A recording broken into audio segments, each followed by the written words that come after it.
नमस्कार दोस्तों, स्वागत है आपका न्यूज इन फोकस में। आज का हमारा टॉपिक है सार्वजनिक गणेशोत्सव।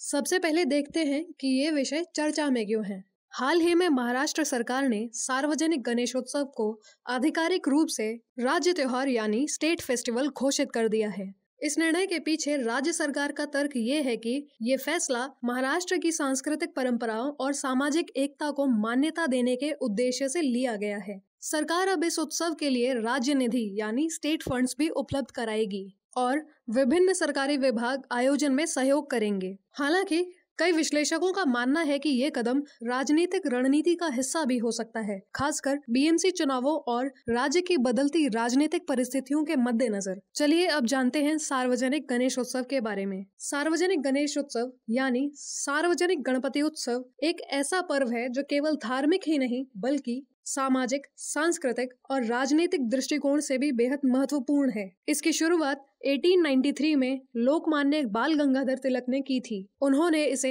एक जन आंदोलन का रूप दिया ताकि ब्रिटिश राज के खिलाफ लोगों को एकजुट किया जा सके। पहले गणपति पूजन केवल घरों में सीमित था, लेकिन तिलक ने इसे सार्वजनिक पंडालों और जुलूसों के माध्यम से सामूहिक चेतना में बदल दिया। आज ये उत्सव महाराष्ट्र के हर कोने में धूमधाम से मनाया जाता है, विशेष रूप से मुंबई, पुणे, नासिक और कोंकण क्षेत्र में। यह केवल धर्म का ही नहीं बल्कि स्थानीय कला, संगीत, नाट्य, नृत्य और सांस्कृतिक एकता का प्रतीक बन चुका है। चलिए अब देखते हैं स्टेट फेस्टिवल्स के बारे में। स्टेट फेस्टिवल यानी राज्य त्योहार ऐसा त्योहार होता है जिसे राज्य सरकार औपचारिक रूप से मान्यता देती है। इसके कुछ मुख्य लाभ हैं। सरकारी सहयोग, उत्सवों में पुलिस, स्वच्छता, बिजली, स्वास्थ्य सेवा आदि विभागों की सक्रिय भागीदारी सुनिश्चित होती है। वित्तीय सहायता, आयोजन समितियों को राज्य निधि से आर्थिक मदद मिलती है। संस्कृति का संरक्षण, पारंपरिक लोक कला, शिल्प, भोजन, संगीत और नृत्य को बढ़ावा मिलता है। पर्यटन और स्थानीय रोजगार, यह पर्यटन को प्रोत्साहित करता है और स्थानीय लोगों को रोजगार के अवसर प्रदान करता है। देश के कई राज्यों में इस तरह की मान्यता पहले से है, जैसे कि पंजाब में बैसाखी, तमिलनाडु में पोंगल आदि। आज के लिए आपका अभ्यास प्रश्न,